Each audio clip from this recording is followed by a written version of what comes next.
Open your mind. Good evening and welcome to Open Your Mind Internet Radio. You have myself, Alan James. And myself, Stephen George. Good evening. It's Sunday the 16th of January, show 28. And it's been a bit of a rush. We've been last minute things at the going on. I have an evening paper under my arm. That's it. Steve was doing one of his mighty dashes again.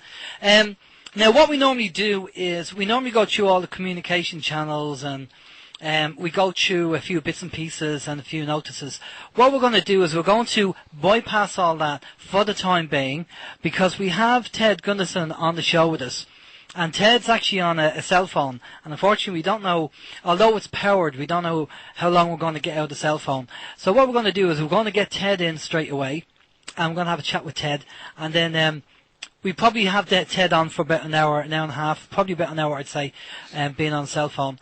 And then what we'll do is we'll go through all the bits and pieces that we normally say at the start of the show, because there is a bit of information that we have to talk about anyway. So we'll do that after we have to speak with Ted. So without further ado, I'd like to, just a quick introduction is, Ted Gunderson is a retired head of FBI, Special Agent Los Angeles Division. And Ted, before he retired, I believe he had 700 people under him, and he had a budget of around 22 million.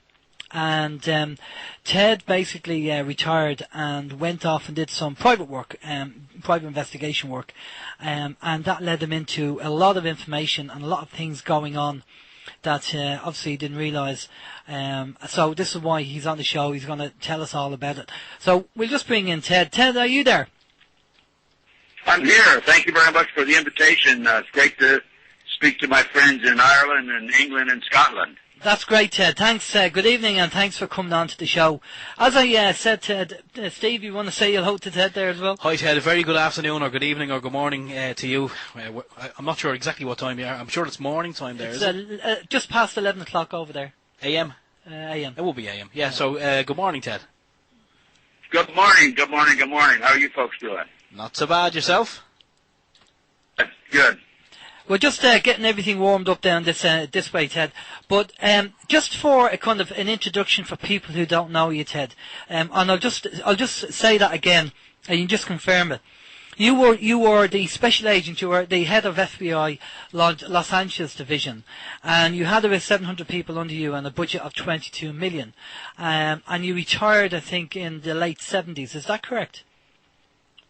Yeah, I retired March of 1979, and after spending 27 years in the FBI, I went in as an FBI agent for 9 years, and then I rose up through the ranks, and as I said, at the time of my retirement, I was in charge of most of Southern California. It was one of the top executives in the FBI at the time. In fact, I was interviewed and considered for the director's job in 1978. Wow, that's fantastic. And obviously, throughout your career, you must have seen some things, and you must have been involved with a lot of kind of very sensitive and issues that you couldn't really, talk to friends or family about while you're working. Is anything that comes to mind which is something that you were involved in, which is quite hairy, that you can talk about? Well, I was involved in quite a few sensitive matters that I cannot discuss, and since I left the FBI, it's been an altogether different story, and I can discuss some of my cases, although I have to be careful because a lot of my information comes from confidential informants. Can you hear me? Yeah, fine. Go ahead, Ted. Yeah, you're fine. Yeah, I didn't hear if didn't know if you were on or not. But anyway, right after I retired, by the way, before I start the show with you, how'd you hear about me? How do you know about me? Well, basically, Ted, I came across your seminars that you did over the internet. When I started doing the research into what's going on with the Illuminati and the global elite, you just kind of, when somebody opens the door a little bit, you want to open the door a bit more. And I started to do a load of research. And I came across your seminars, the one that you did, which we're going to talk about hopefully tonight, with Linda, in 2003 regarding the Satanism in the CIA. And it really moved me, what you talked about, because, I could tell from your background and your experience that you wanted facts. It wasn't hearsay, it wasn't Chinese whispers, that you wanted facts. You either wanted the paperwork to show the information, or you wanted to see it for yourself. And you put in a lot of work and a lot of investigation into the cases you were working on. So I think, that's very credible from where I stand. And I'm sure Steve would be the same way, say the same thing, that, you can't get more credible than black and white evidence and proof, and somebody that's seen it and been there. So that's how I kind of got to know you. And obviously Anthony said that he was a personal friend of yours, so obviously that's where we said, well, let's get Ted on and talk about his experiences. So that's how we got to know you, Ted. Well, I'm flattered, and I appreciate the opportunity to get my message out in Europe.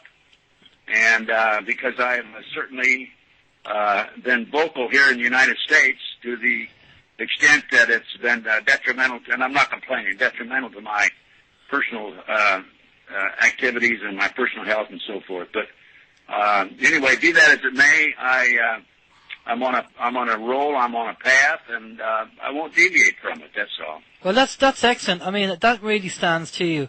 This is one of the things. It's about, getting up and doing something about it rather than sitting back and letting it happen. And obviously, we kind of talked briefly before we came on live on the radio, and just to let people know that, you've had a few attempts on your life. They have tried to kill you. If you just want to elaborate on that, Ted, and just kind of tell us your experiences on that. Well, yes, before I became real well known, I'm pretty well known now because I guess I'm all over YouTube and all over the internet, but before I became real well known back in 1982, I had my own private investigation firm. I was working on the Jeffrey McDonald case.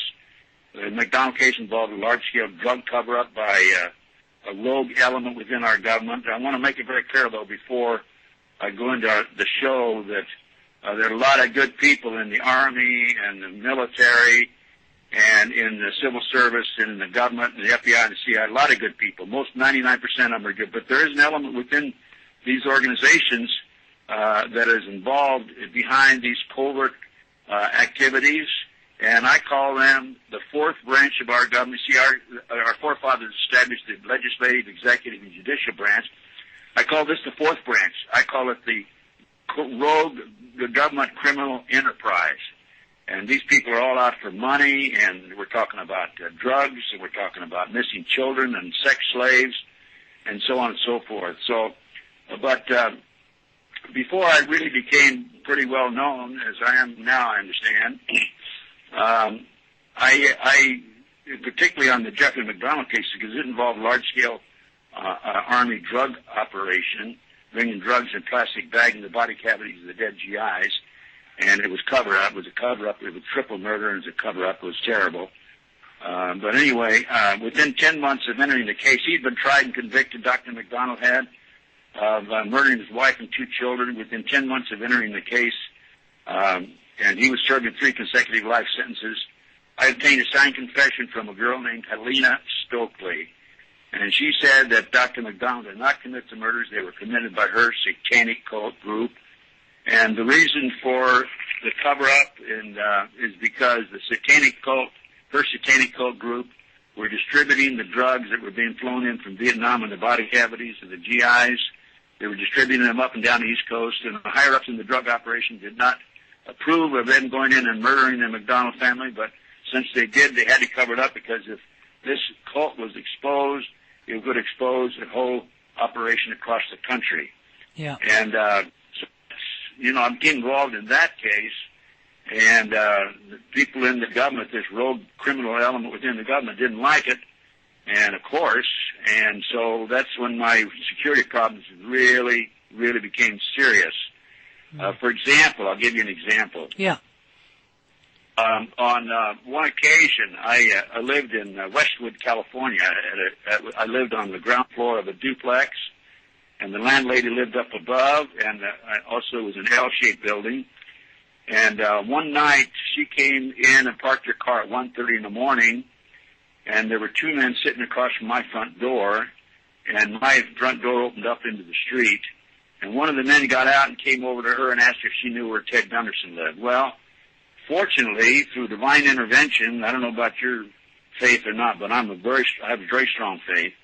Through divine intervention, I did not go home that night. God led me in another direction. I did not know those men were waiting for me.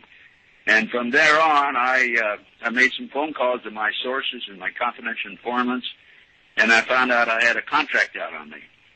And so then I had a problem with taking the contract off. So what I did is I arranged to meet with an individual here in Los Angeles who was high up in those circles, drug circles, illegal drugs. He was known as the cocaine king of the West Coast, as a matter of fact. And along with 3 other of my associates, I set up an appointment. I knew if there were 4 of us, they wouldn't take us all out. I didn't think so anyway. And I knocked on this door, and I was met at the door by an individual who I recognized as having been a hitman, to be honest with you, from some of my other work. And he led me into a parlor, all of us in, and then we sat down. He said that the Cocaine King would be with us very shortly. He didn't describe him as Cocaine King, but he said he'd be with us shortly. And what happened is a little dog about 8 or 10 inches tall and about 8 or 10 inches long came in while the 4 of us were sitting in this room and smelled all 4 of us and then laid down at my feet and went to sleep. And when the king, I'll call him the king, I don't want to identify him. When the king came in, he says, first thing he said was, "My dog likes you, I like you." And I'm saying to myself, I'm sure glad he likes me, right? So anyway, I had an artist's conception that I'd worked on, attempted contract killing of another individual. I had an artist's conception of one of the drivers of the car. And that was the reason for the hit being put on me, because I was getting too close to them to identify them and so on and so forth. And as a matter of fact, the fellow that answered the front door on this occasion was the person who had the artist's conception on. So I'm right in the lion's den at that point, but no turning back. And so he asked the other 3 individuals in the room to leave. And so he and I are sitting there. He pulls out the artist's conception. First thing he asked me is, "How many children do you have?" And I told him, and I knew that was an indirect threat to my family if I didn't play my cards right. And then he pulled the artist's conception out, and he said, "Who gave you this? Who did this?" And the artist's conception was a picture of the guy that answered the front door. And when we knocked on it, and so I said, "Look, the person that gave me that was one of the employees of the victim who had been shot 5 times and survived." And so without going into a lot of detail how he saw this individual, he happened to see him in the parking lot at around 6 o'clock that particular night, and the victim came out around midnight, and a gunman came out of the bushes with a mask on and shot him 5 times. He survived, by the way. His name is Robert Ferrante. I can give you his name. He's a victim. He's not a subject. And anyway, as a result of me taking the accountant and aside and putting him under hypnosis and doing the artist's conception, that's why I had this artist's conception with me. Yeah. So the cocaine king of the West Coast pulled it out and handed it to me and said, "Who gave this to you?" And I said, "Look, if you're going to harm the person or there's going to be harm come upon him, I'm not going to tell you. I'll take the heat myself." And he was kind of upset about that. He said, "Well, I didn't say I was going to do anything to him." I said, "Okay, fine. If you promise you won't harm him, I'll tell you who gave it to him." And I explained that I got it from the accountant who walked across the parking lot about 6 o'clock that night. So he says, "Just a minute, I'll be right back." So he left and went into another room, obviously made a phone call. He came back. He says, "You're right. You have a contract on you." He said, "I can take one contract off, but I can't take the other one off." So I didn't know it at the time. I had 2 contracts on me.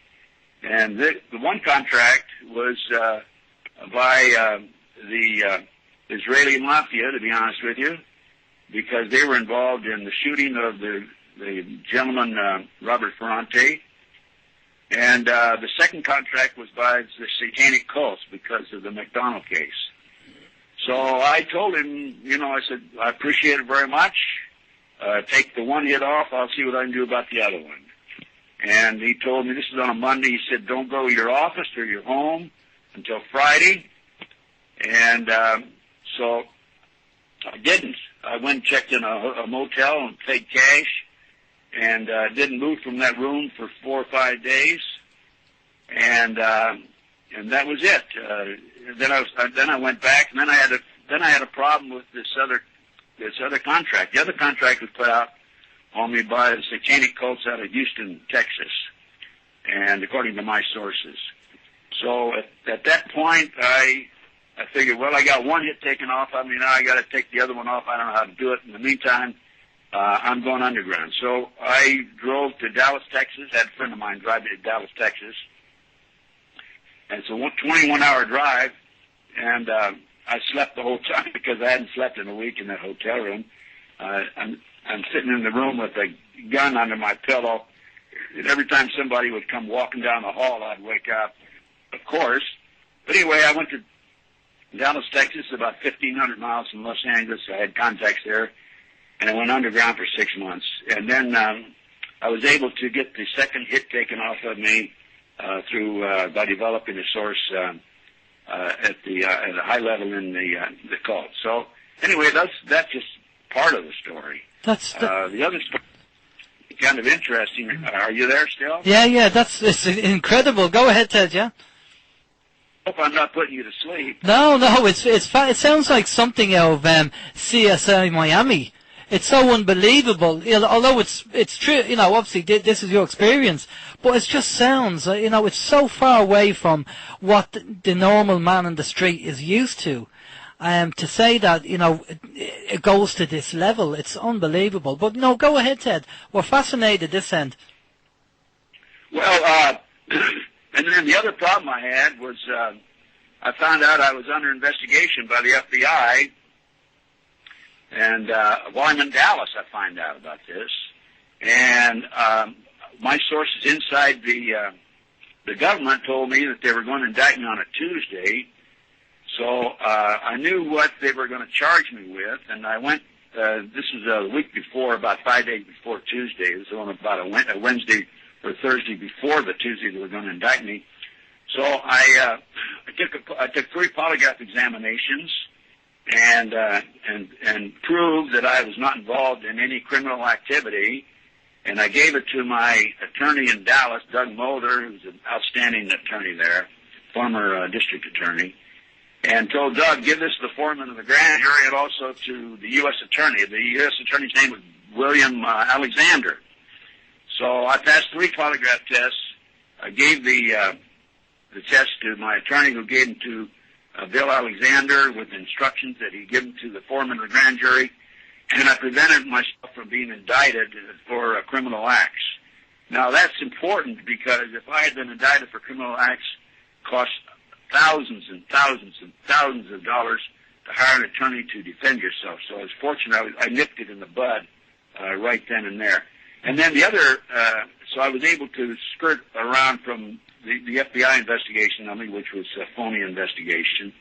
And then the other situation is the FBI planted a girl on me named Pam Fawcett, and I named her because she disappeared.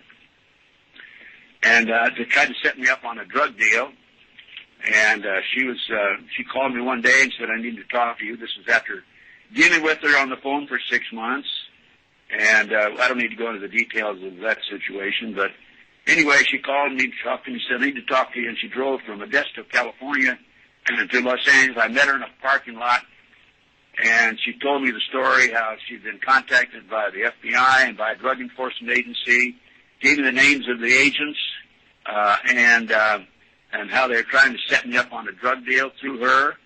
And she cooperated to a degree, and then she changed her mind, and that's when she called me. And I said, well, why did you change your mind, Pam? And she said, well, I woke up the other morning and I realized you're the only honest SOB that I've talked to in the last 6 months. So I kind of got a chuckle out of that one. I gave her a polygraph examination, and she passed. I wrote up a memo, a report about Pam.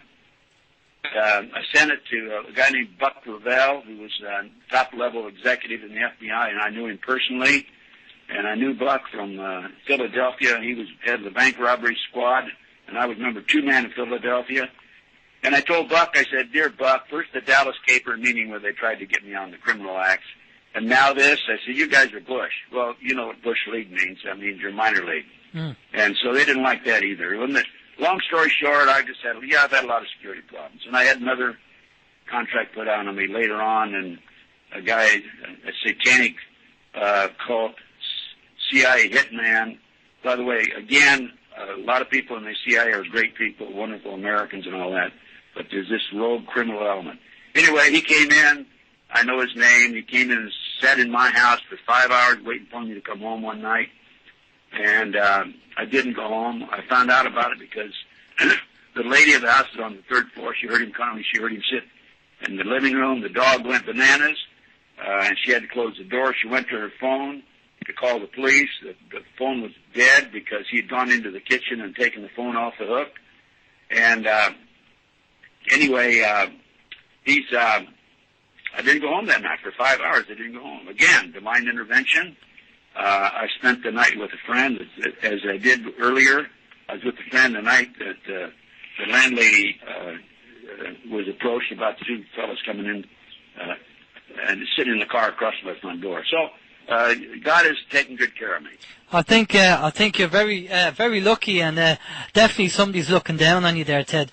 Ted, let's take it from, after you retired and you start doing some private work. Let's go into the McDonald case and go into what you found in the school and the satanic cult that you come across. And it's basically the disbelief. I mean, people, when they're looking at satanic cults, they're looking at people who abuse kids. Sometimes they think about the person down the road who's living down there, and they're looking at kids. But the information that you have, and obviously we can't mention any names for obvious reasons, but the information that you have, it's not just people like that, but you're talking about politicians, sports stars, movie stars, people in the music business that are involved in child abuse. So can you take us from the McDonald case and then bring us into that information? Yes, well, as I said, right after I retired, my first major investigation as a private investigator was the Jeffrey McDonald case, and he had been tried, convicted, sentenced to 3 consecutive life sentences. So I entered the case at his request and the request of the defense team. And I went back to North Carolina where the murders occurred. It was at Fort Bragg.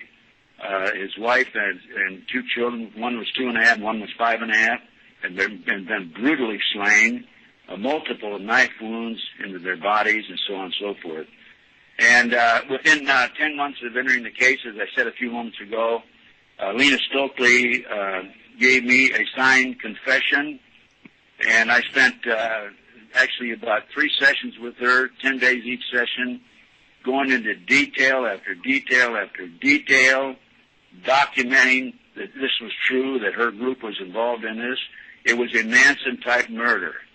And they were mad at Dr. McDonald because he was abusive to the GIs that would go to the civilian hospital where he was moonlighting. He worked in the military and civilian hospital. They would go there for treatment, and he was abusive to them, and so on and so forth. So they wanted what they did is they had a little ritual ahead of time. It was a satanic cult. And they went in to teach him a lesson, and they were all high on drugs. They probably didn't know exactly what they were doing, except they went crazy, and that's why they slaughtered the whole family. They left him for dead. They thought he died.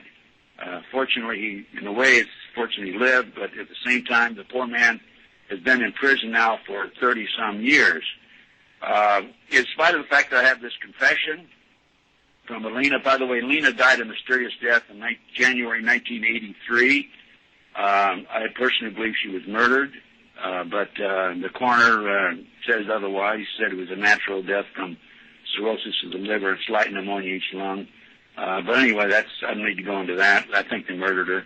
But Dr. McDonald, my confession was presented to the courts, and because it was a huge drug cover-up, by the way, this is documented in January 1, 1973 in Time magazine, this technique, this procedure bringing the drugs in plastic bags in the body cavities. And so, anyway, so poor Dr. McDonald, the courts ignored my confession, and he's in jail right to this day. Now, going back and looking at the crime scene,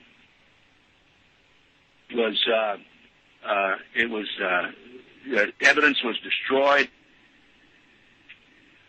Evidence was misplaced. Example, one of the children had skin under her fingernail, and it was given to the chief investigator, William Ivory, and he claims he gave it to the laboratory, and the laboratory claims they never received it. And long story short, nobody knows what happened to that skin. Well, in the meantime, the latest version of it, we have an appeal before the Fourth Circuit, and we found in the evidence that the government had covered up a hair with a root on it underneath the fingernail of one of the children. We did find that in the evidence, and it does not belong to anybody in the McDonald family. There was Dr. McDonald, Kimberly Kirsten, and his wife Colette. Anyway, so I went public with this information, and that's when I started having my security problems. Okay. And then, go ahead. No, I was just going to say, when you went public with that, where was the time? Does this tie into the underground tunnels you found in the school? Is that the same case or a different case? Did I find the what? Yeah, do you know, remember you were talking about the underground tunnels you found underneath the school. Is this the same case, or is that a different case? This is a different case. That's a different case. Okay, okay. The Donald case, I did most of my work in January 1980. In fact, I spent a whole month working the case. And the poor man doesn't have any money, and I kept working. I've worked it for gratis. I probably got $30,000 or $40,000 of my own money into it. But then this other case where I found the tunnels under the school, that was the McMartin case. Did you want me to go into that now, or what? Yeah, well, just we won't go into too much detail, but what we'll do is touch base on basically the whole thing that you found, the fact that you found the tunnels, and what you feel, or what you know that was involved, and what they were trying to hide. Yes. Okay. Well, what happened? The McMartin preschool case. It was a school for children from 1, 2 years old up to 5. And in the early 1980s, one of the children came home, 4 or 5 year old boy, and the mother noticed blood in the diaper, and so she started making inquiries, and she found out that the boy, based on what the boy said, that he'd been raped and sexually assaulted, and so that was the beginning of the investigation. The children, she filed a complaint with the police, and the children were interviewed by therapists, and then after the therapist interviewed them, the police interviewed them, and got the statements from them. And the defendants, the McMartin family, who owned the preschool, claimed that the therapist had planted the information in their little minds, and that it was not true, et cetera, et cetera. The authorities went out. The children said there were tunnels under the school, and this is a very affluent neighborhood near the beach, within a couple of blocks of the beach in Manhattan Beach, California. And so the authorities went out looking for the tunnels in 1987. They turned over a few some tile on the floor, and looked around, didn't find anything. And in 1991, I heard that the building had been sold from the McMartin, had been given by the McMartin family to Danny Davis, the attorney, and Danny Davis had sold it to a contractor, and the contractor was tearing down the building and was going to build an office building on there. I heard this. I went to the contractor, and I said, "Please, sir, give me an opportunity to go into that building and check it out."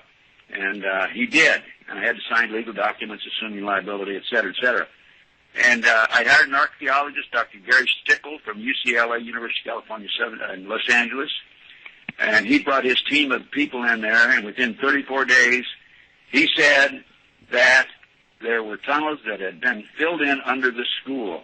Now, the way you could tell this is if let's say if you take a knife and go straight down into the earth, maybe 8 or 10 feet, you're going to see the difference in the soil that was filled into the tunnels versus the natural soil in that area. And that was the way he was able to determine it. We also found a 9-foot chamber under one of the classrooms, the dog classroom, which was Ray Bucky. The family was the Virginia McMartin, and there was a grandmother, mother, daughter, son, and so on and so forth. And there was a chamber underneath one of the classrooms, a 9-foot chamber, and the children said that they were taken down there through the tunnels. And in the chamber, they had ceremonies. There were adults in robes with candles and nude, no clothes under the robes. And they cut up brown babies. Well, they were human sacrificing brown babies is what it was. And then the children also said that they were taken through the tunnels up into a trap door in the triplex next door, and they were placed on automobiles and taken out into the community and prostituted. We had pictures of the trap door. We had pictures of the tunnel. We documented the tunnel was there. The first trial, Ray Bucky was hung jury. The grandmother was acquitted. This was in the middle of the second trial that we discovered we had tunnels there, Dr. Gary Stickle. And I called the district attorney's office, and I said, we can prove, right in the middle of the second trial, we can prove that there were tunnels under the school and the children were telling the truth. They sent an investigator out named Perez, and he wanted to argue with the archaeologist that there were no tunnels there. Here he's not an expert. And so that was it. Ray Bucky was acquitted on the second trial, and they got away with it. Now, why the cover-up? Because the children named professional football players. They named professional baseball players. They named actors. They named celebrities. They named the son of one of the most prominent politicians in Los Angeles. But that's not all that I discovered. One of my informants told me that he knew where the kids were taken, and the kids had said that they were placed in an airplane. They went from the school to the airport, small airport away, a distance away. We think it was Hawthorne Airport, and put in private jets and flown up into the mountains. And this is about 100 miles by car, but it's only probably 20 minutes by jet airplane. And they said that there were ceremonies up in the mountains. So I had a tip on where the ceremonies took place, and I went up there. And by the way, the day that this case broke in the newspapers, the house at this location burned down. And I had a tip, and I went up there and took pictures of it. And it was built on the side of the mountain. It was about a quarter of a block long, very massive. You could only see it from the air. You couldn't see it from the ground or from the street. And there was a tower. There were dungeons there. There were ovens. In fact, I went down in the dungeon myself. It was, well, so be it. But anyway, I had this documentation also, and I gave this. I personally called the district attorney, Lil Rubin was her name, and told her about this location of these in the mountains that I think that the kids were taken to. And I told her I'd be glad to cooperate with the DA and go up there and with the kids and see if that was where they were taken. And she wasn't interested. She was not interested. So another huge cover-up. Well, this is all about Satanism and the Illuminati, and these people, this element, has infiltrated every level of society, particularly in the United States. I don't know about England or Scotland or Ireland, but particularly in the United States, they've infiltrated our military intelligence. They've infiltrated the FBI, the CIA, and so on and so forth. And it's when you look at the whole big picture, it's very frightening. But these people need to be exposed, and that's what I'm doing. Well, that's it. I mean, it's unbelievable for the ordinary man on the street to believe that there's people out there capable of doing, such acts like that, and also that there's people out there who are covering it up, who won't actually expose it for whatever reason. Now, I'm not saying Ireland, UK, or Scotland is any different. We do have a case over here, which I'm sure Steve will probably go into, the Holly Gregg case. If you want to talk to Ted roughly and tell him what's going on over here. Well, that's a case that's ongoing at the moment in the UK, Ted. It's a Down syndrome girl by the name of Holly Gregg. She's been systematically abused and has been over a number of years. And exactly as you've described there, she was able to name very high-profile individuals as well, namely politicians and local governors, councillors, and there's a complete media blackout on her story. As it is, the story it is kind of all over the internet, but it is, I say, media-wise, there's absolutely nothing in mainstream media, and there is one chap there, Robert Green. He's kind of fighting the case, and he's doing his best to publicise the case and get it onto mainstream media. But he just keeps meeting brick walls at every corner. There's absolutely nothing in the news about it. But yeah, there's a mound of information, going across the internet, and as I said, high profile people have been named in that case. So yeah, I mean it is going on over here. Maybe not on the same scale as what's going on in the US, but I mean it definitely is going on. And just on the subject of the whole Satanism, one of our listeners just texted in, and they just said that over here, the confidential police telephone number, she was wondering if maybe you might think that there might be an element of Satanism in the confidential phone number, because the phone number is 1-800-666-111. What do you reckon of that, Ted? I'd say there's a good possibility of that. Without, I don't have any documentation on it, but I'd say it's a good possibility. The satanic movement, I had the satanic account. By the way, my reports and the information I've given you here today is available on a CD that I put out. But I urge you people to go to my website, tedgunderson.net.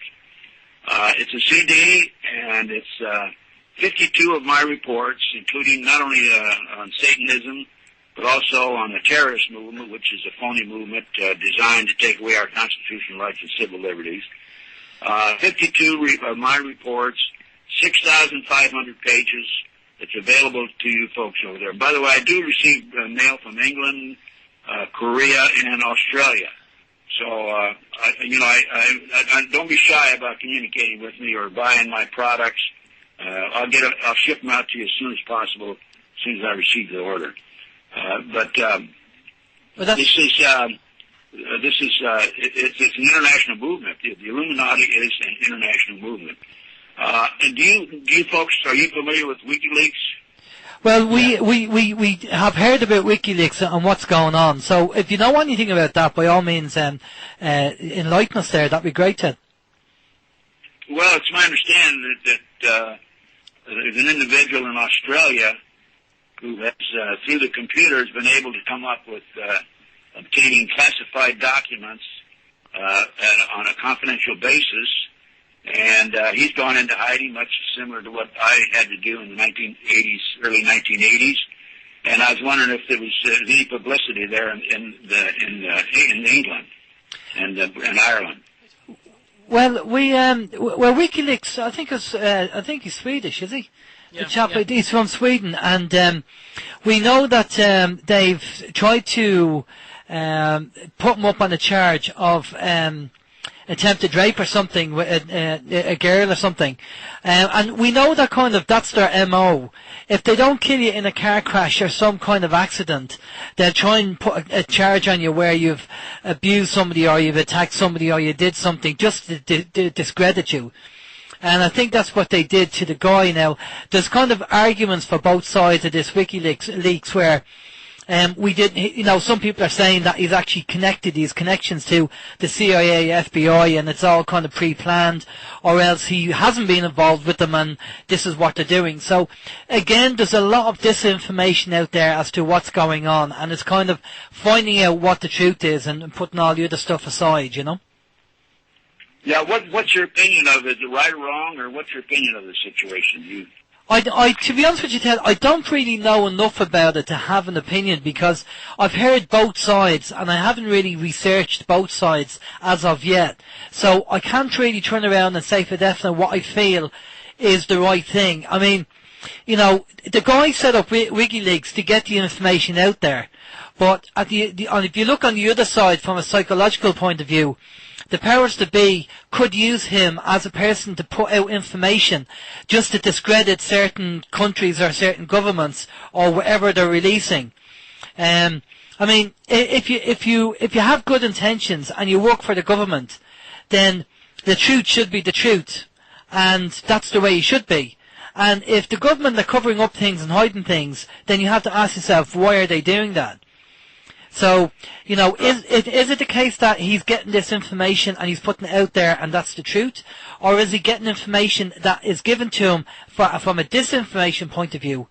Because, obviously, ourselves running the radio station and other websites and newspapers that are in the kind of alternative media side, we have to be careful that we don't get disinformation. We have to be careful what information we get in and who we speak to, because I don't know whether you heard, Ted, there's a situation at the moment in the UK where there's a chap who infiltrated I think was it Greenpeace or not Greenpeace, they were going to disable some nuclear facility in the UK, and this police went undercover with the group, and apparently they said that the policeman was sympathising with the group, and then he changed and he started working for the group instead of working for the police. So there's this big case that's going on in the UK at the moment, and the chap has now gone into hiding because they're saying that the chap is saying that he didn't actually go with the group.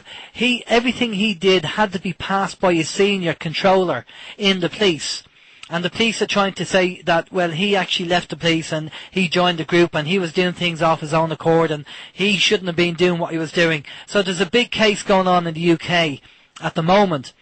And you know what, Ted, you know what they're like. I mean, they'll try and cover up, they'll try and do as much as they can to discredit somebody so the information doesn't get out, and whatever that way, whatever that means, whatever they're going to do, whether it's attempt to kill somebody or have an accidental car crash or something, that's what tends to happen. But I will say, I don't know do you have any information on the WikiLeaks situation? Nothing, just what I read, what's in the newspapers. I don't have that much detail. I'm done like you. I'm fully familiar with disinformation programs. As a matter of fact, if you go on the internet, you'll see where I'm a victim of extensive disinformation. For example, I've been accused of marrying Antoine LaVey's widow, and Antoine LaVey was founder of the Church of Satan. I've been accused of all kinds of nasty things. I've being kicked out of the FBI for practicing satanic ceremony in the federal building. And this is all put on the internet by government disinformation specialists to discredit me, so that people like you would not call on me, and get the word out. Yeah. Well, that's one of the things I was going to say to our listeners, that there is a lot of disinformation out there to discredit you on the internet. So I would say to our listeners, just don't even go there. This is their MO. This is how they try and discredit people, by putting disinformation out there on the internet. I've seen enough of your footage and what you talked about, and the heartache of Linda when she had her kids, when she found out her kids were being abused, and you were helping Linda to sort out, the situation. I mean, there's no way, that you're going to have, your heart is in the right place and you are helping this lady. These people must not think that we don't have any brains, that we can't logically look at what you're doing and actually see that, what you're doing is trying to help this woman. You know, and even, I mean, at one time I know you said sometimes your phones are tapped or your phones have been tapped. And I'd kind of say for the people who are kind of tapping the phone and listening to the conversations, they must have morals, they must have family. They must be questioning the job they're doing. You know, for the people they're doing it for. They have to question that and say, you know, have a bit of cop on. You know, have a bit of, you know, common sense. That they're working for people that just don't have any morals, don't have any empathy, and just wake up to what's going on. But I mean, thanks to mind control, maybe these people, they do have morals, but maybe they're under the same mind control programs as the likes of MK Ultra, so maybe they don't actually, maybe they can't care. Maybe they would ordinarily, but thanks to mind control, they can't care. Yeah. Well, there's one thing I want you to talk about, Ted, and I found your lecture on Pawns in the Game, the book. You read out a list of information as to the Illuminati wanting society to go down a certain route, and there's a lot of things on there, and one of them was make kids more violent, make things more violent, movies, computer games, all these things, guns that are available, make kids more violent. And you know, I can see that because myself and Steve are family men. And we can see that with our kids that, you know, they want to play computer games that are rated 18 and they're only young, and we're saying, no, you're not getting the game. So what I've done is, before you go into Pawns in the Game, I'll just say to our listeners, if you go into, we've set up a web page for you on the OIM Ireland website. So if you go into Ted's web page on OIM, Ted's information's on there, Ted's website is on there, but also there's a link to the book Pawns in the Game, and I recommend you go and have a read of that. But Ted, if you want to go into talk to us about Pawns in the Game and tell us all about how you came across that and what was involved and what you found out in the book. Yes, I was given a lecture back in the early 1990s, I believe it was, in Las Vegas, Nevada. And after the lecture, I stepped off the podium. In fact, during the lecture, I talked about the McDonald case. And a man walked up to me with a book called Pawns in the Game, and he said, read this is what it's all about. And I don't know who that man was, but I'm forever thankful to him because it was a book written by William Guy Carr, a retired lieutenant commander in the Canadian Navy. And he couldn't understand why we had to have all these wars and why we had so many problems in the world. So he started researching it. And he learned, as a matter of fact, Pawns in the Game is available I'd be glad to send you a copy. It's reasonable. It's like $15, US dollars.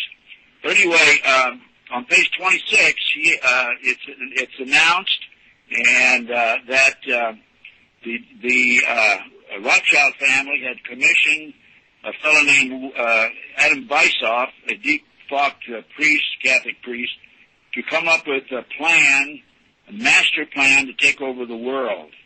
Now, this is May the 1st, 1776, when Weishaupt announced the 25 goals to take over the world. And I'll go over with you very briefly the 25 goals, because if you go into detail, it'd take another 2 hours. But these are the rules that he set forth. Rule by force. Preach liberalism. Bring about class wars. Any and all means to reach their goal.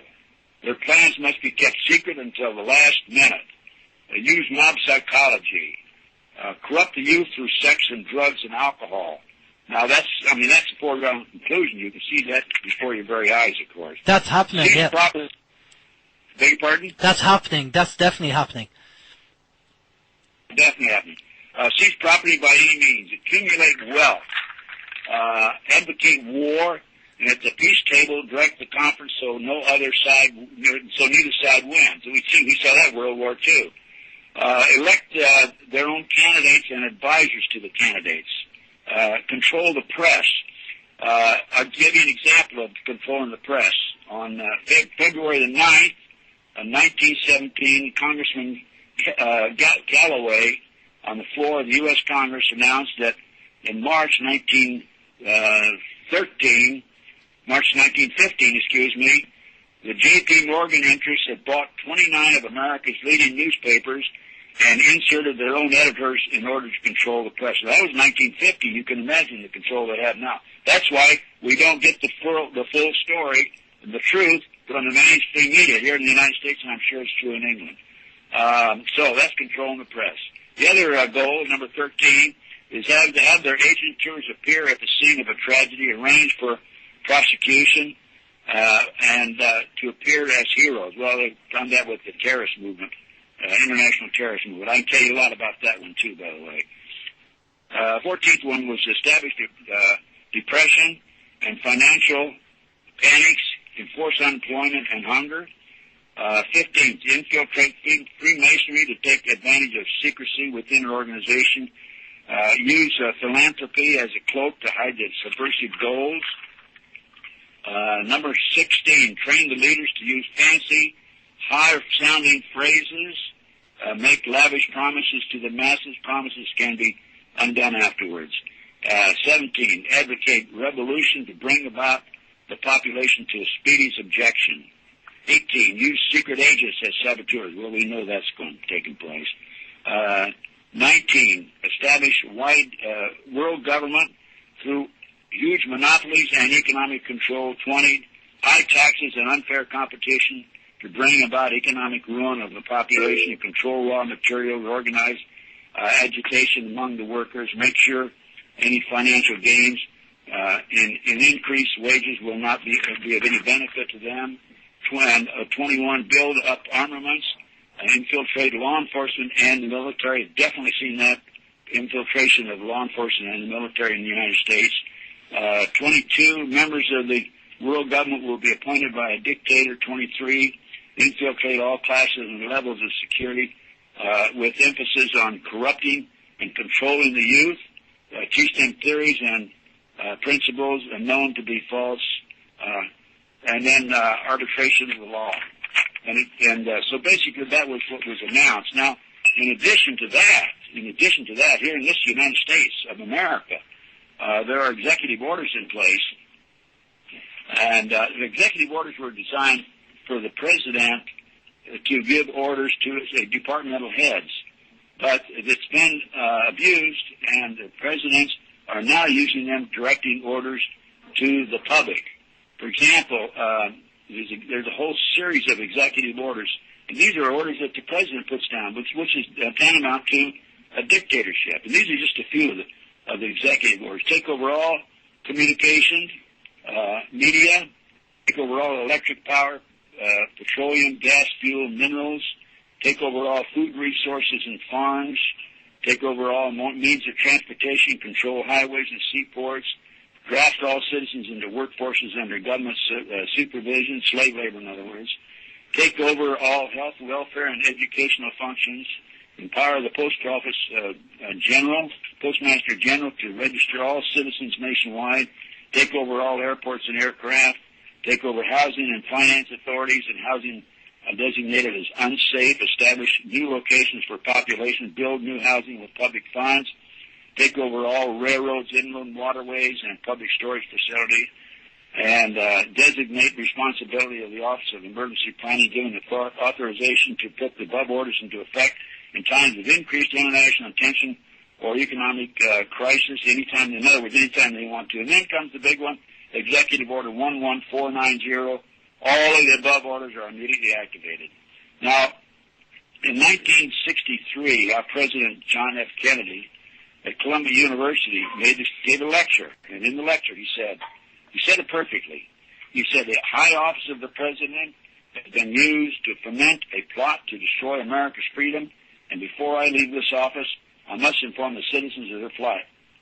And then 10 days later, Jack Kennedy was assassinated, murdered, and it was covered up. I happen to have personal knowledge of the assassination and the cover-up. By the way, I might mention also, and I'm not crying because if I had to do all over again, because of my criticism of the federal government and of the FBI, I've been kicked out of the Society of Former Special Agents of the FBI. I filed a request under the Freedom of Information Act in 2005. I still have not received my records or any reports on it. It's absolutely no cooperation at all, and so be it. But I'm I'm not concerned. I'm not complaining. Okay. Well, this is the, you know, it's an example of you standing up to the system and coming out, and we are getting more and more people like that who, you know, they might have a choice. They could easily sit back, know about what's going on, and not do anything about it. But we do have a few people that have actually come out and put their reputation on the line, even over here in Ireland, to actually talk about what's going on. And what you're saying in America, I mean, we're seeing it over here. You've probably heard about Ireland. I don't know whether you heard about the IMF coming in and the issues that we're having in Ireland and over in Europe, Portugal, Spain, Greece.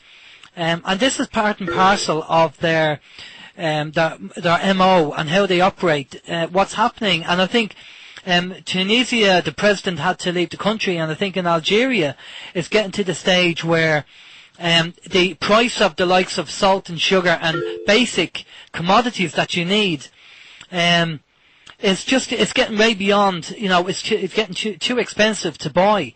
And we were told about this, and we were aware about this, about how the Illuminati operating and the global elite are operating. And even Rockefeller was over here, Ted.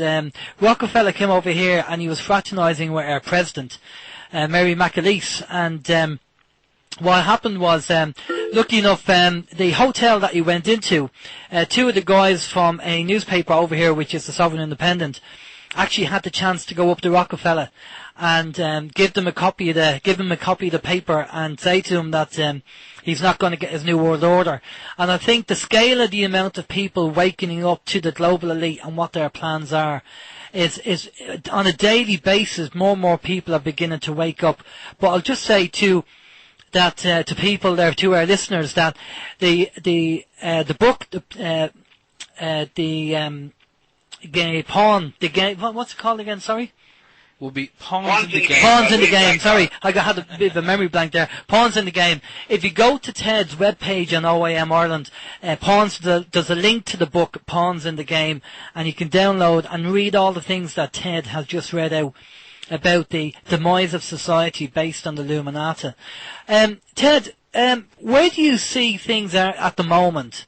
I mean, we're going to fast forward kind of all the bits that you've done through the 80s and 90s and everything else. What are you working on now, and where do you see the global elite and Illuminati? What have you heard through your contacts of what's happening?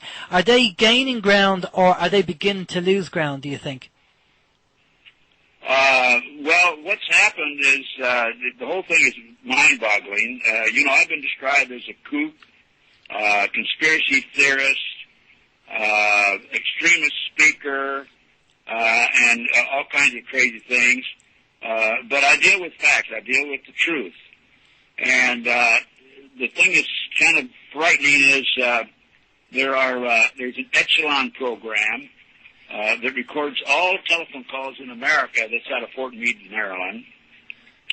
There is a Conover program that can turn on your computer and download your computer. They can monitor it. That's by NSA.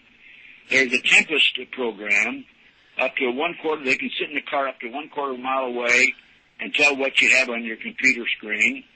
They can manipulate your computer and so forth. And also, there are 16,000 guillotines that have been brought into this country from Japan. There are 500,000 caskets that will hold 40 bodies outside of in the country in Georgia. There are 1,000 internment camps in the United States. There are United Nations troops in the United States. In fact, I think it's Holloman Air Force Base in New Mexico. It's completely by the German Air Force.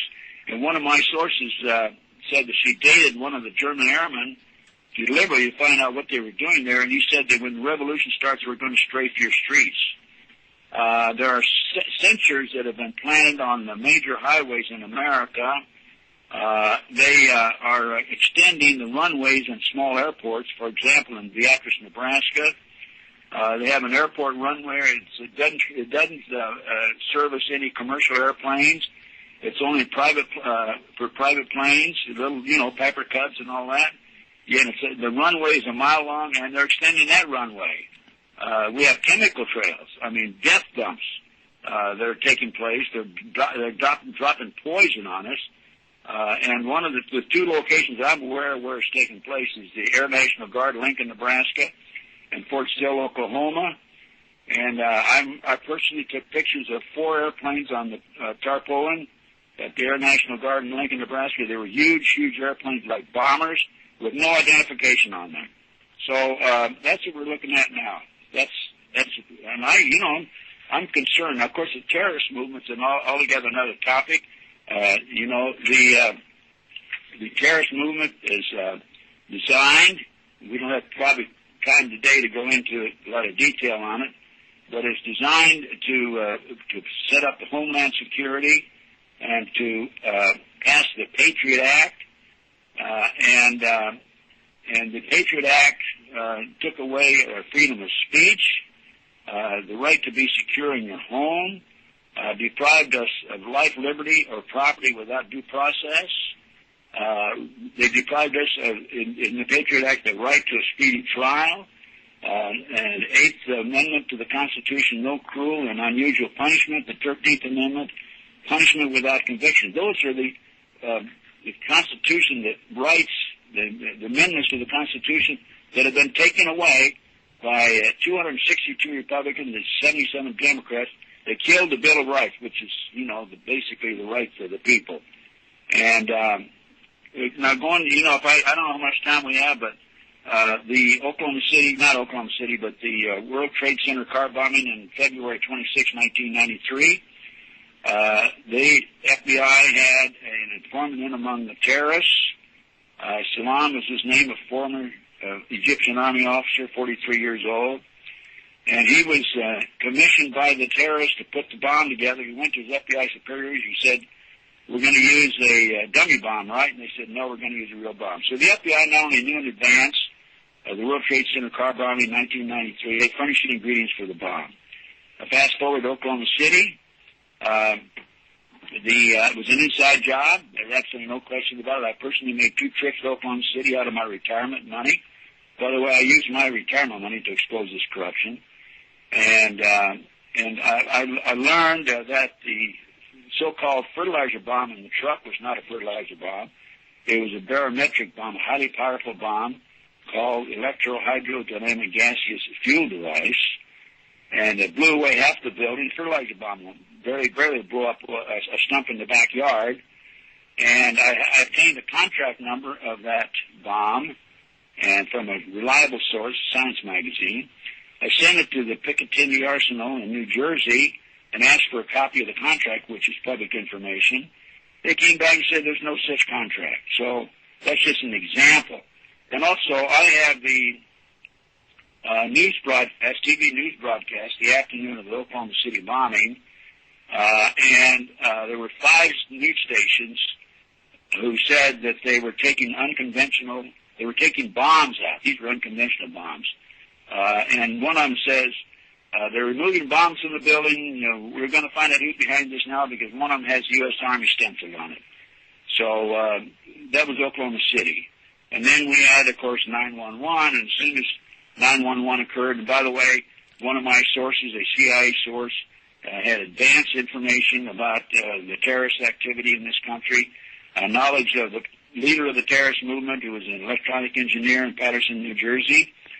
And my source had this information and gave it to the FBI on March the 20th, 6 months prior to September 11th, and the FBI ignored it. The FBI who received this information was an FBI agent named Keith Kutry.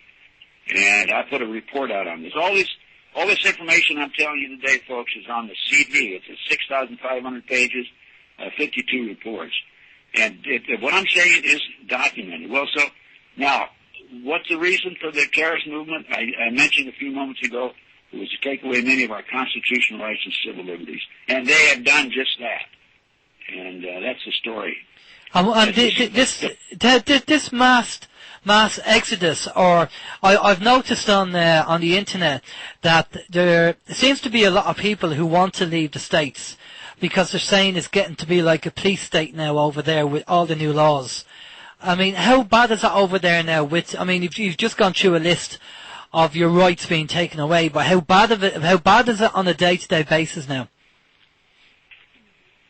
What, sir? How bad is the situation now? Because on the internet, there seems to be a lot of people who want to leave America because they're saying that it's turning into a police state. How bad is it on a day-to-day basis? How do you see this on a day-to-day basis? No, you don't see it on a day-to-day basis, but you can see it if you study what I presented on your radio show today. People would listen to that,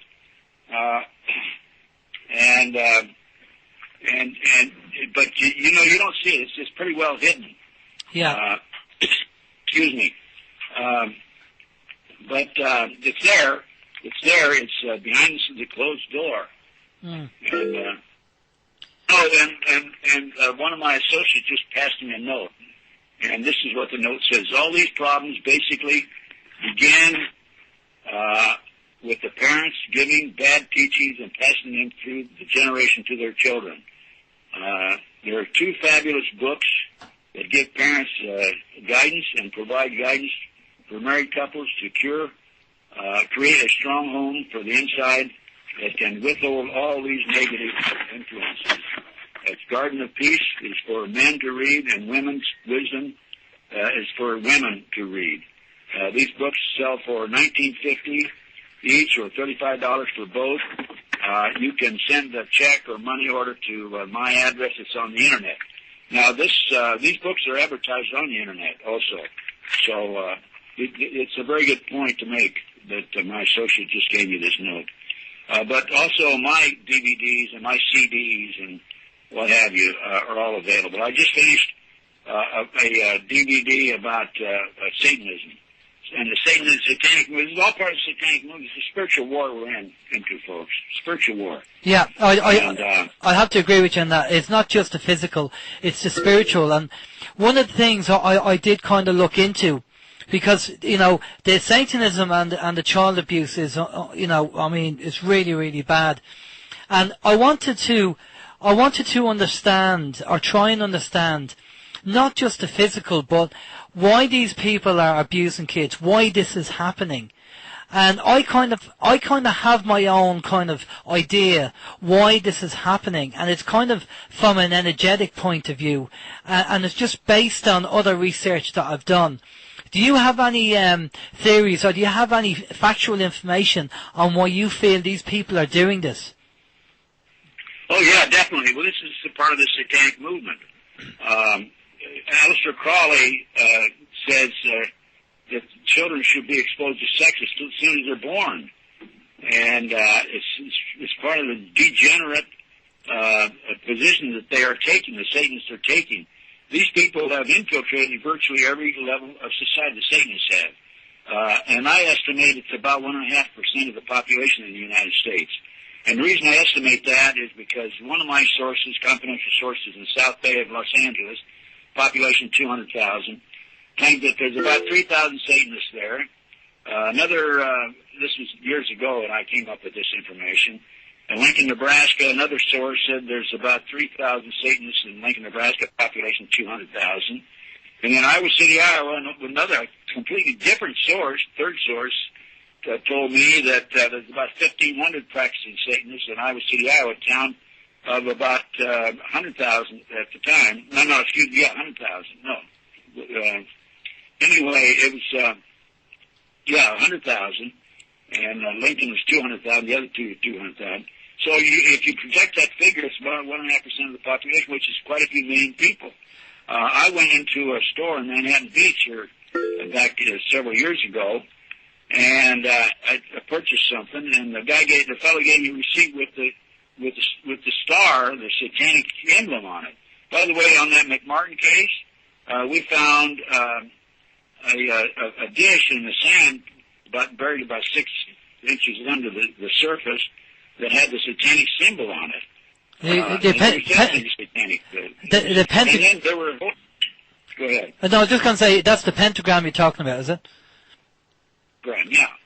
And then there were a whole series of, right about that same time, there were a whole series of preschools where people came forward and said that they were involved in abusing children.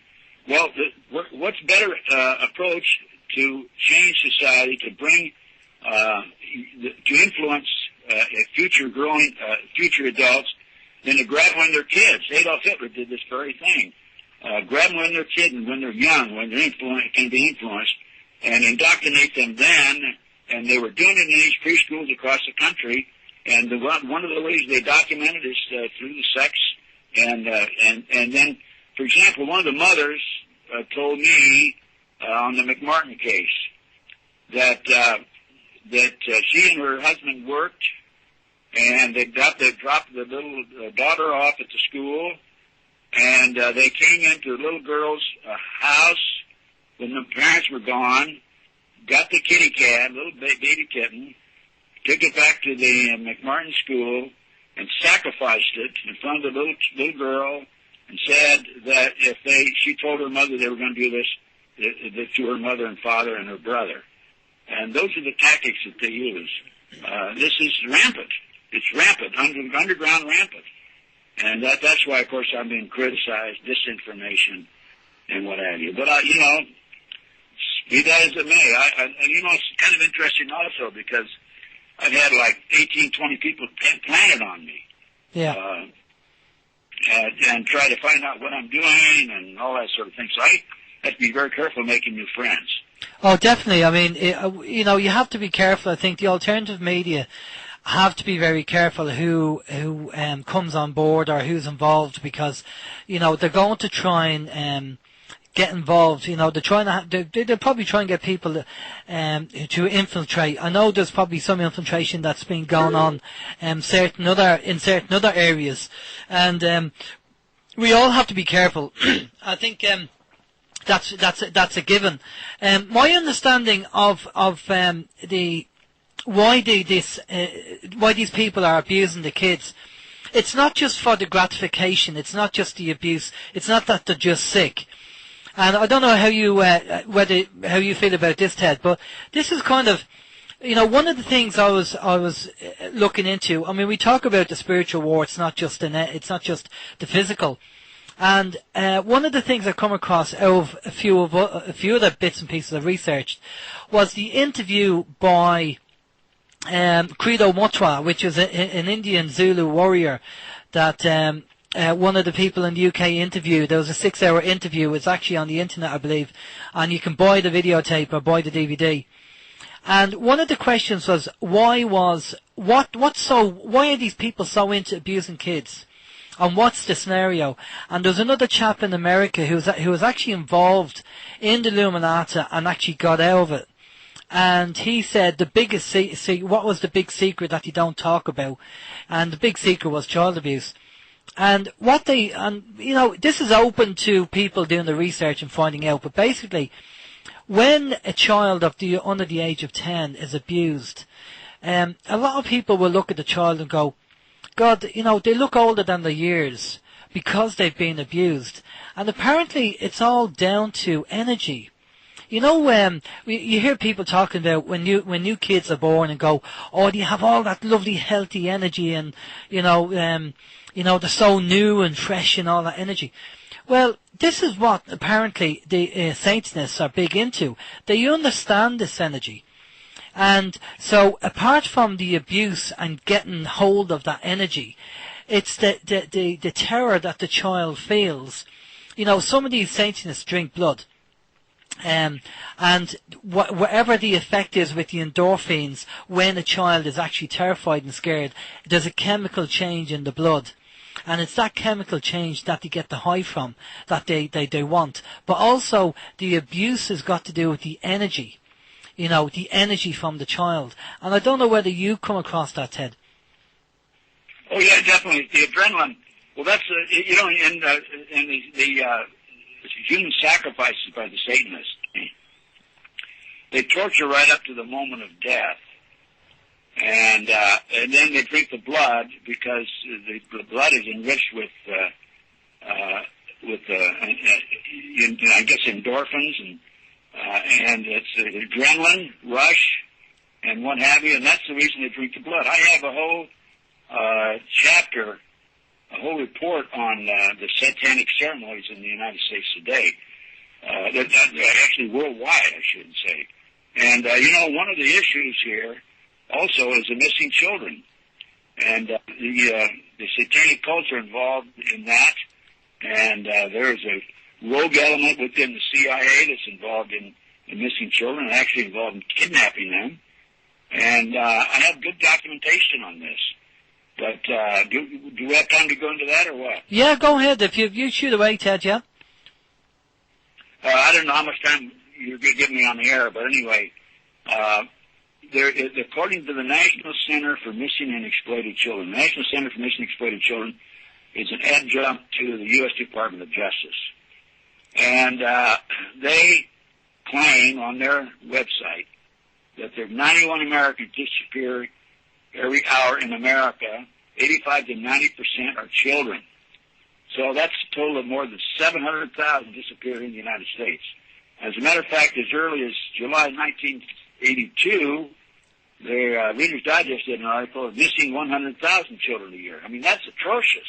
Absolutely atrocious. Are these kids that are on... sorry, Ted, are these kids that are on the street, or just kids belong to parents and families?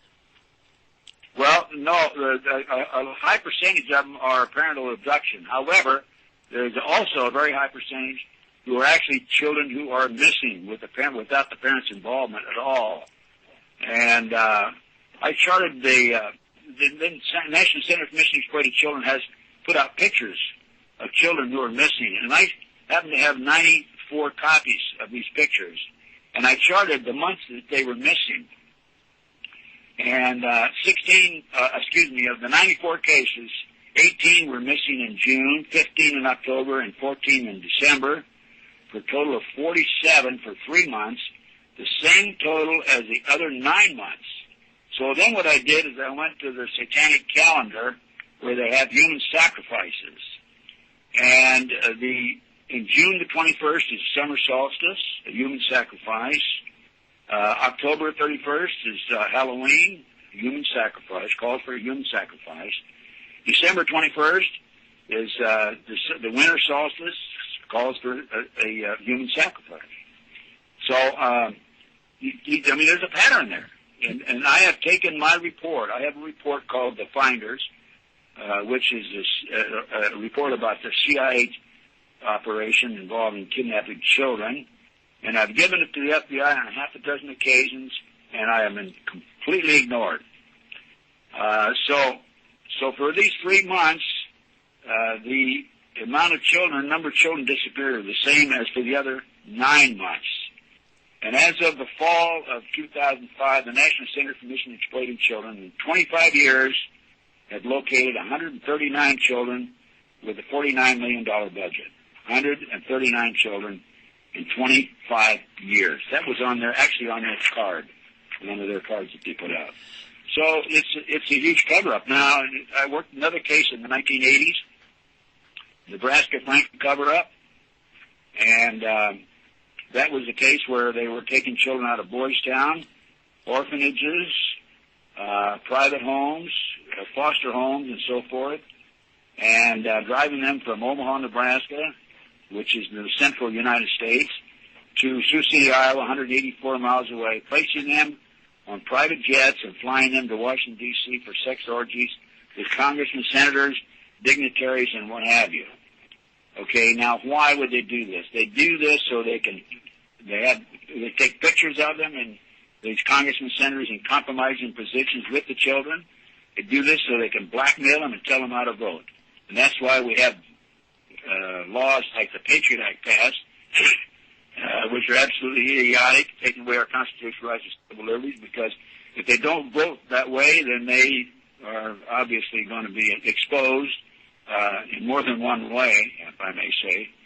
But this is another example of it. This also, the kids involved in this case, in the Nebraska case, also talked about adults in robes, chanting, candles, carrying candles, and sacrificing humans.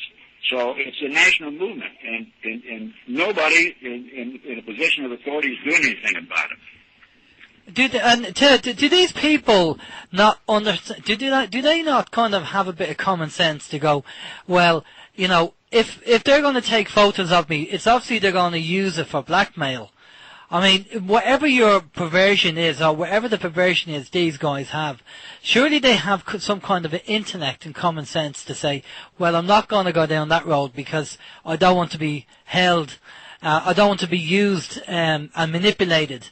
Do they not see it that way, or am I just being too kind of logical? Well, they take pictures of them secretly without them knowing it. Okay, so you have it, so the sort of setup basically. What you're saying? Blackmail. Yeah. It's blackmail, and I have an interview that I conducted with the so-called official photographer of the group, Rusty Nelson, and anyway, he told me, he said that what he did was he would have a roll of film for the people that were involved in this, and then he had his own roll of film secretly, and he took pictures with both of them, his own and the other, without him knowing that for his insurance policy. Now, Rusty's alive today because he's hidden those pictures around the country. And these pictures were, if I gave you the names, the people involved that he took pictures of, it would shock you. It goes right up to the White House, okay? Yeah.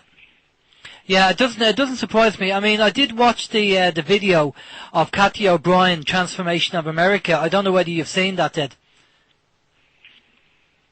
No, I know all about Kathy, yeah. I know full yeah. I lectured at the same time with Kathy, yeah. Yeah, that's right. I watch Kathy O'Brien's, because Kathy O'Brien, for people who don't know her, was a sex slave. And it started from when she was a baby. She was abused from a baby by her father. And then her father was caught abusing her, and then the whoever arrested them said, well, listen, we let you off if you let us carry on, because it's got to do with the psychological trauma and being able to compartmentalize her brain and give her multiple personalities and call on that personality when they need it. And as you say, if you get the kids at an early age and start programming them, they're easier to control and manipulate. Oh yeah, that definitely. Well, that's all part of the master. That's why that's why they're going after the children in the preschools. Right. Yeah. Without the parents' permission.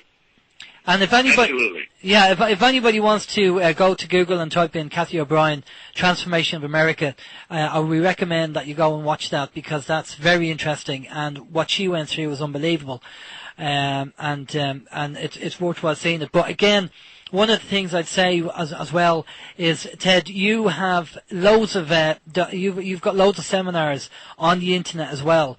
The one I seen was the one on Google, on YouTube, Satanism and CIA, but I know you have a lot more, and I'd recommend our listeners going to that. One of the things that you mentioned there, just for people who actually don't know from an occult point of view, is Aleister Crowley was born in the late 1800s, and he was a full-time occultist. And this chap was a member of the Golden Dawn, which was an extreme satanic cult group, and he was actually wining and dining with royalty and rich people in the early 1900s. And one of his famous quotes was that he wanted to dance with the devil. This guy was a nasty piece of work, if you want to put it that way, and he has various books out there, and he talks about energy and how you manipulate it and what to do, and there's still a lot of cults out there who probably still go by his teachings.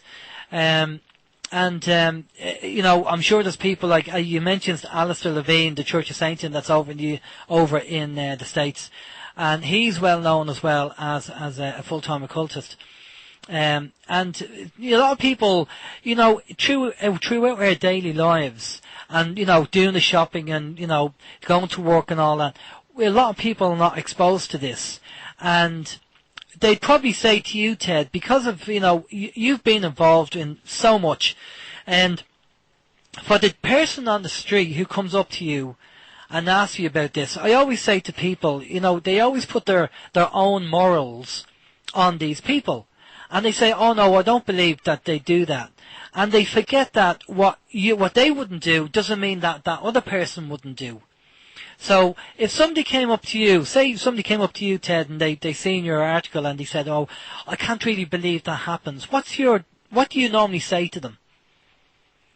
Well, I just tell them to check my documentation. Yeah. I got, as I said, I had this CD. It was 6,500 pages of documentation. It's nothing but documentation, proving that the information I gave you today is true. It's not false. It's not fabricated. It's true. Just get the CD and review it. Yeah. That's all you have to do. And what would be the signs? As I'd say, I'd call you really an expert now in this because you've been involved in it for so long. What are the signs that you need to watch out for SRA? SRA is the term used, satanic ritual abuse. What are the signs that people would need to watch out for if they were concerned about it? Well, the main thing is to watch out for your children. See what the reaction of your children have in different situations. For example, if a child is a young child is involved in playing with his or her genitals, or talks about sex at the age of 2, 3, 4, 5 years of age, that's a big sign that they've been exposed to this, because the parents certainly aren't going to talk to them about that. That's the main sign that I see. And then other signs would be physical signs, of course, like the McMartin case. A little boy came home and had blood in his diapers. I mean, if you send your kid to a preschool and he comes home with blood in his diapers, you better check him out for sure. And you see, what they do is they intimidate the kids so they won't talk. Yeah. As I said about taking the child's kitty cat and cutting it up and saying they're going to do that to the mother if she talked. But these are unusual. These are the things that you usually have to look for.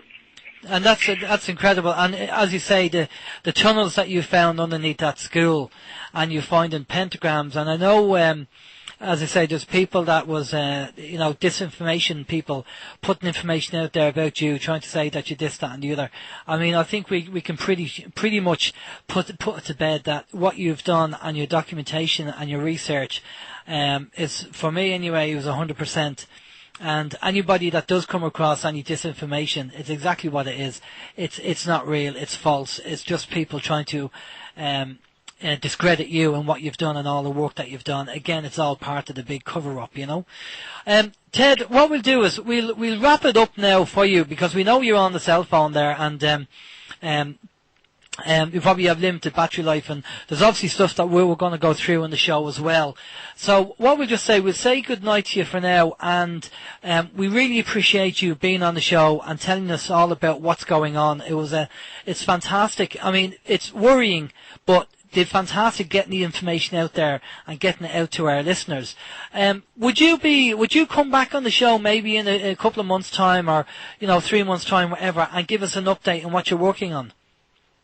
Sure, be glad to. I got some other cases that you'll find very interesting. In closing, I might mention this, if I have a few minutes. Yeah, go ahead. That in the McMartin case, the kid said the entrance to the tunnels under the school was outside the wall of the classroom number 4.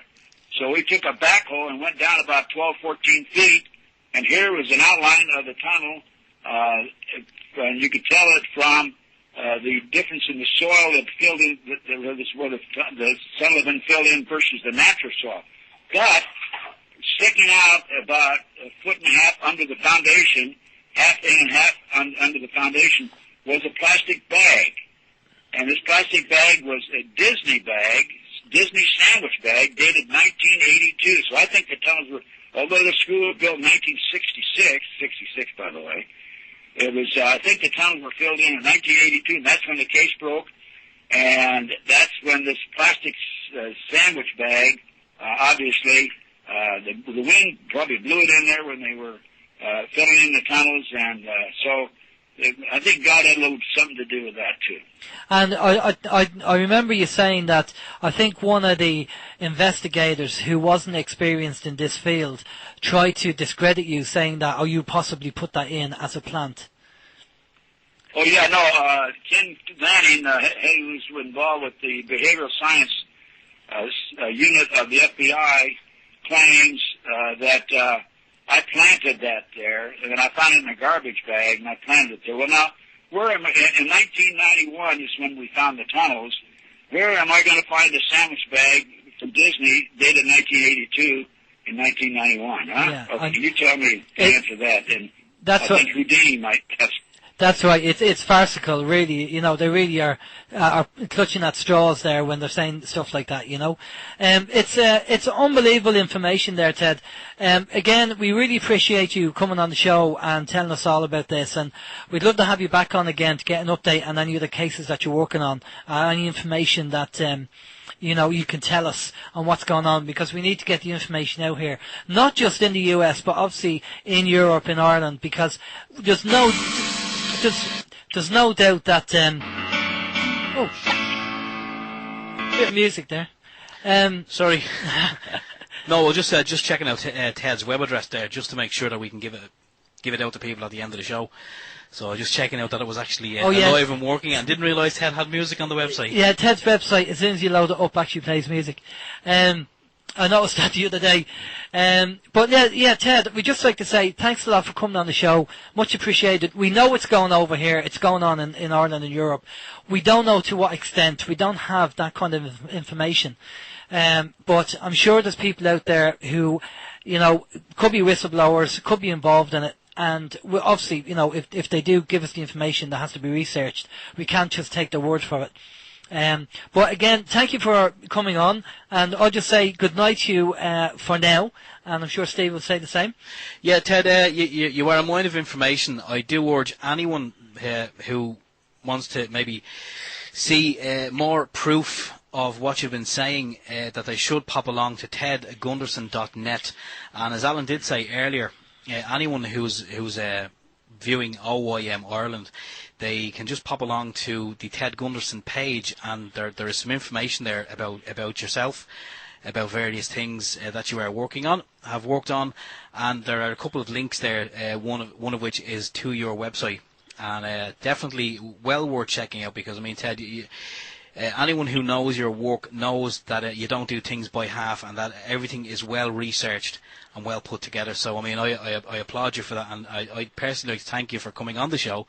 It's just been a pleasure just to actually sit here and listen to what you have to say. It is a pleasure. So thanks, Ted.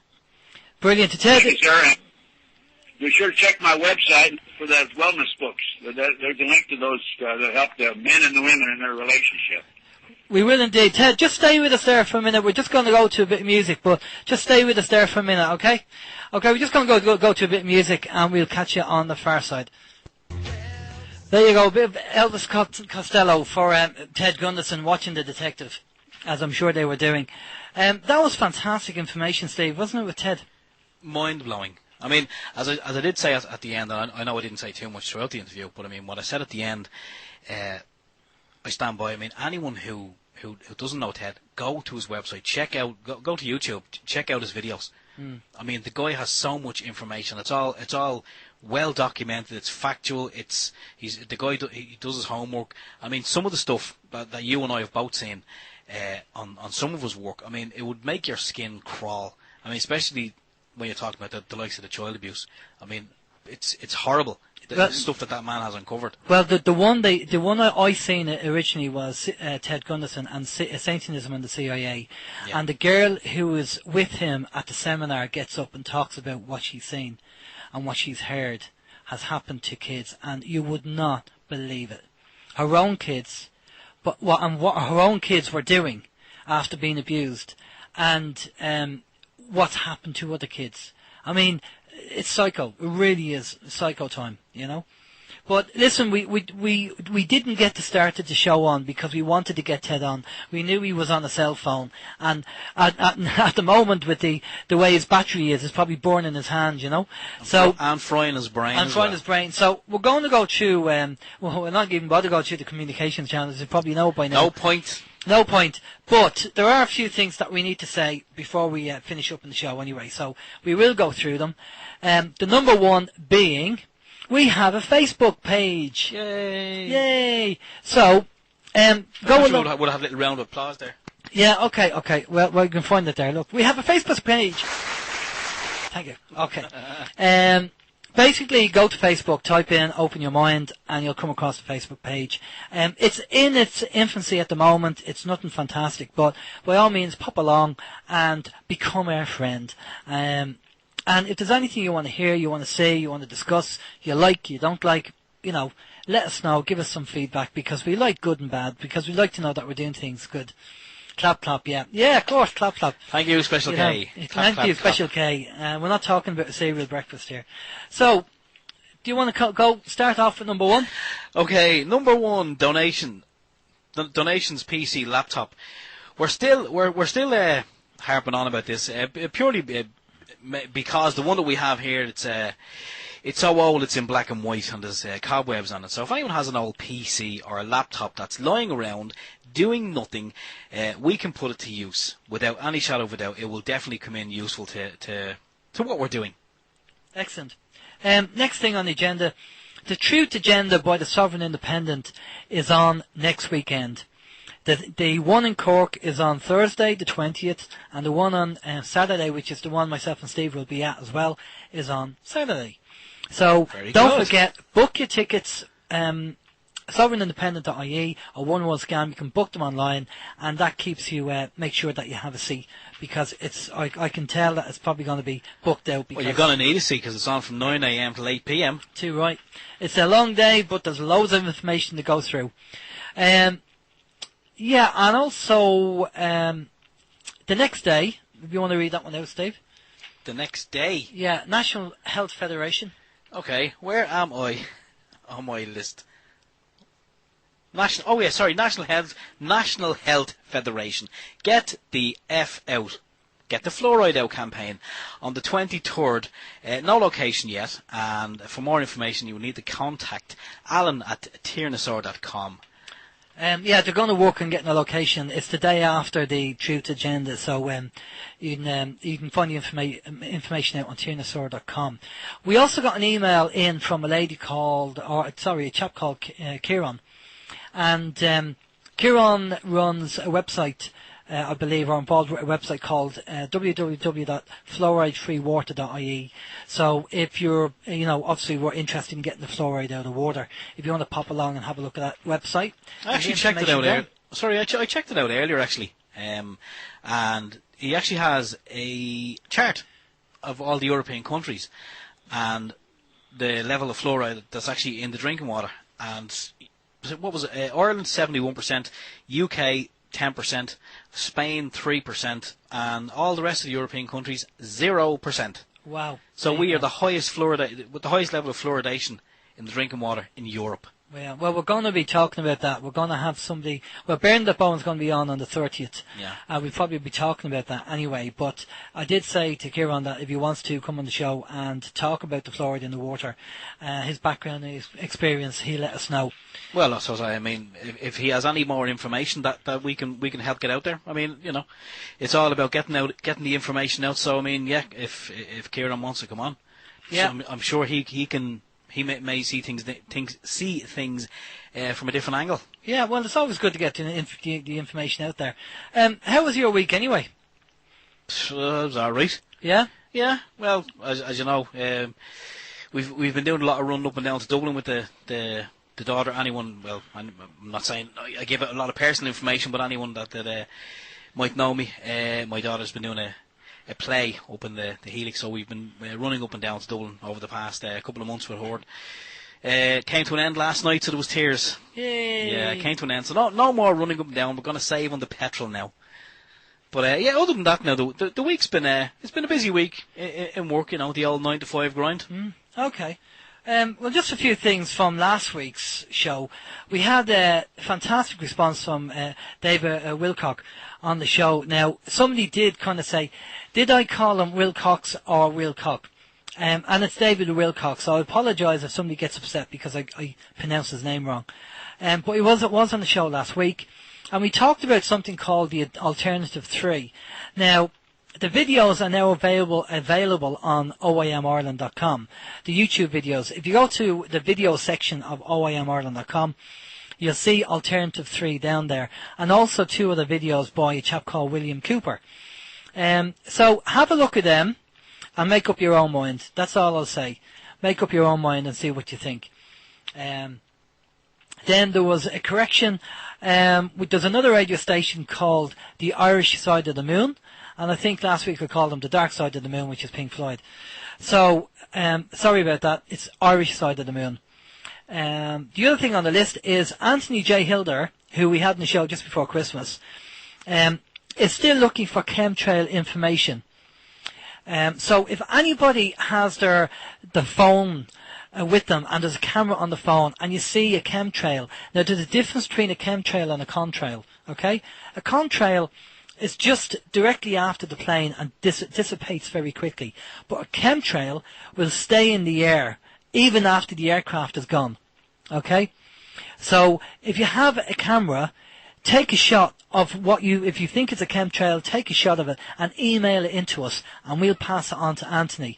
Anthony wants to keep track of all the chemtrails that are going on. So if you can do that, that'll be fantastic. And, well, what can I say about the government and Brian Cowan? Well, before you say anything about the government and Brian Cowan, can you give us the L Facebook address? Because Special K has just said she's been trying to find us frantically on Facebook and she can't. Well, I'll tell you what, I'll do one even better. If you go to oimireland.com and down the bottom of the page it says, see us on Facebook, click on the link there and it should bring you straight to Facebook. And if it doesn't, then you can have a moan on us and we'll go and try and sort it out. But I'm pretty sure it'll bring you straight to Facebook, our Facebook page. I think you might need to be logged in on Facebook, I'm not too sure. But if you can't get to it, now we have set the Facebook page so anyone can view it. You don't have to be logged in. But if it doesn't work, let us know and then we'll check it out. Yeah, Brian Cowan. I was watching a program last night called The Panel, which I find very interesting. It's humour, it's laughter, and they really take the pee out of the government, which is what I really like. Yeah. And there was a senator who came on from the Senate, and he actually said, and fair play to him, he said, our government system is rotten to the core, and he said that it's cronyism. It's complete cronyism in the government. So, he was dead straight. He was saying what he's saying.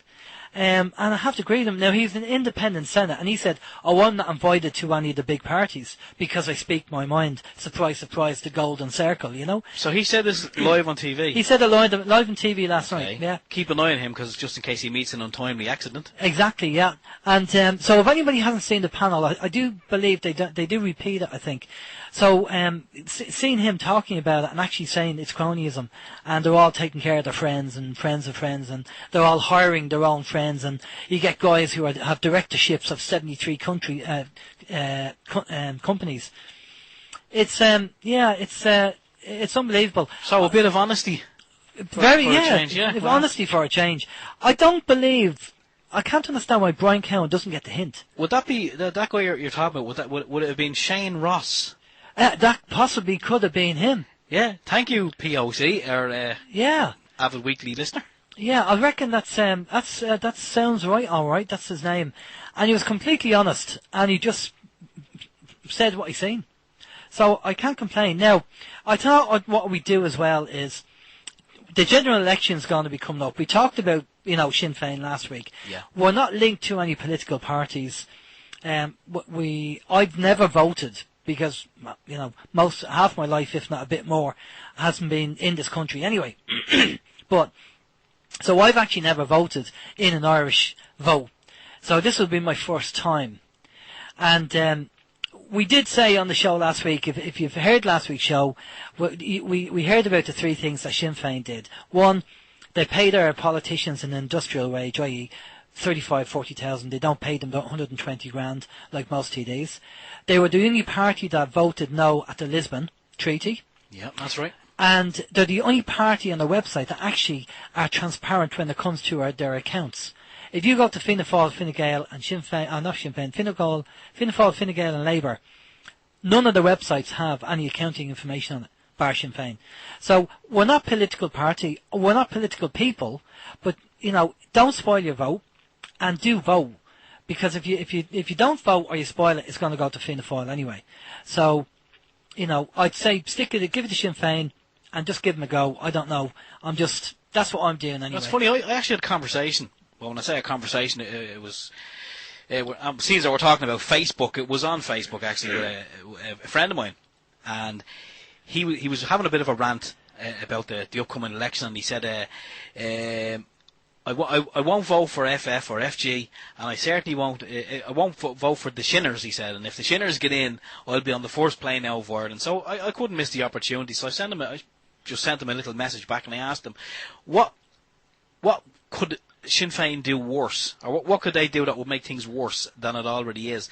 And as it stands, Fianna Fáil, they've been in power for, well, a hell of a long time now, and they've really messed up the country. And would it not be fair to say that Sinn Féin, they stood for all the right things, they said all the right things, their heart is in the right place, they have the cojones, I think is the word, to stand by what they say. And I mean, I think give them a go. No, I'm not. Let's say we're not affiliated. I'm not affiliated. Yeah.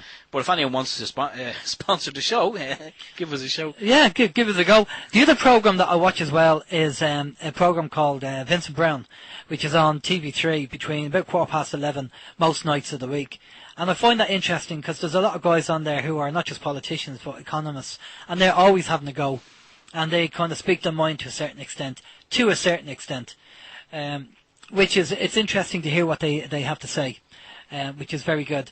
So what I'm going to do is, I think what I'll be looking at is, I'm going to do a bravery certificate. Okay?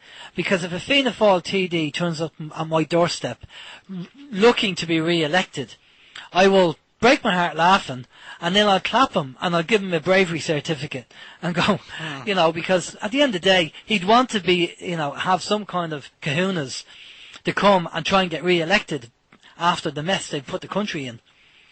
Yeah, I totally agree. I mean, are you well, knowing you as I do, I'd say you will genuinely do what you've just said. Yeah, of you course, will do this. Yeah, I'll have to do up a little bravery certificate and even try and get a photo with the FF, and then put it on OAM. A photograph of you presenting the certificate of bravery. Certificate. Yeah.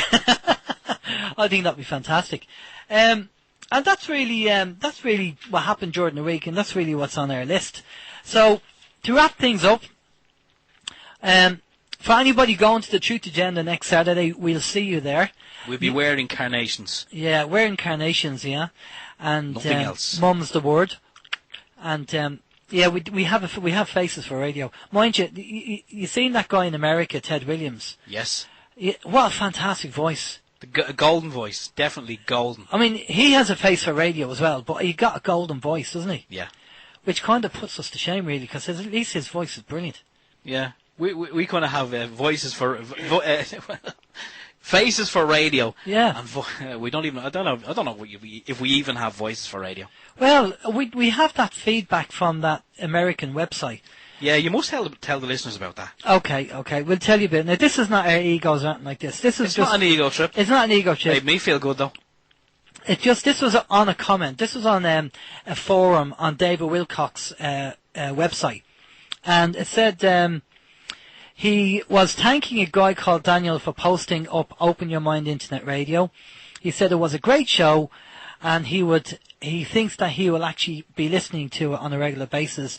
And he said, I love listening to the guys' accents. So there you go. So maybe. So hello, Daniel, and thank you for that. Be gara, be golly, be gosh. Yeah. So maybe there's some people outside of Ireland who actually appreciate good Irish accents. And there's another one. Look at that now. Special K. Your voices are fine.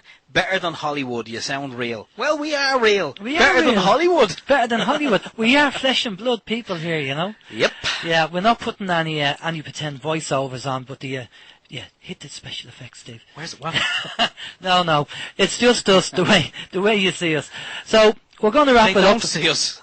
No, you don't. Yeah, I don't know about webcam. No, wouldn't be a good thing. No, we won't do the webcam. Leave them wondering what we look like. Yeah, just think of, kind of two Brad Pitts sitting on radio mics. Yeah. Yeah, and then, more like two armpits. Yeah, two armpits. Yeah, that's his brother, isn't it? Armpit. Yeah. Okay, so we're going to wrap it up, and we just say thanks a lot for our listeners tuning in and listening to the show. Another good show. I think having Ted on was fantastic again. Great information. Next week I think is the 23rd, which should be Albert Burgess, who's an ex-police constable. And he's done a lot of research into the legal system, what's going on, and he's going to be mindful of information, and that'll be very interesting as well. For the time being, we will say goodbye as Alan James. Take care and be careful out there.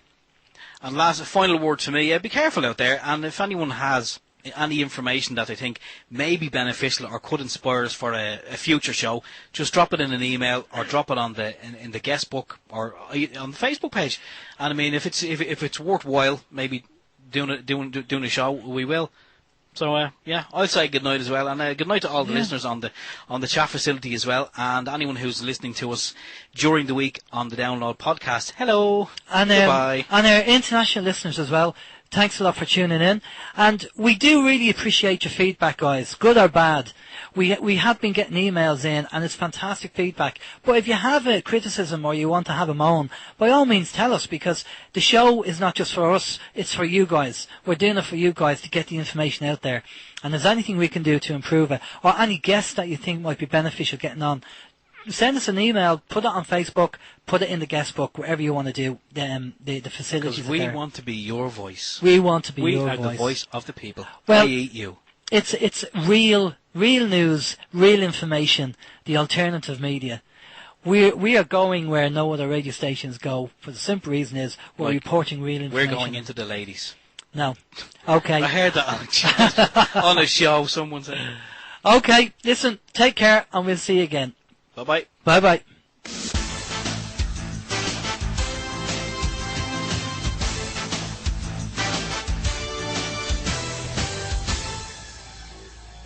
Open your mind.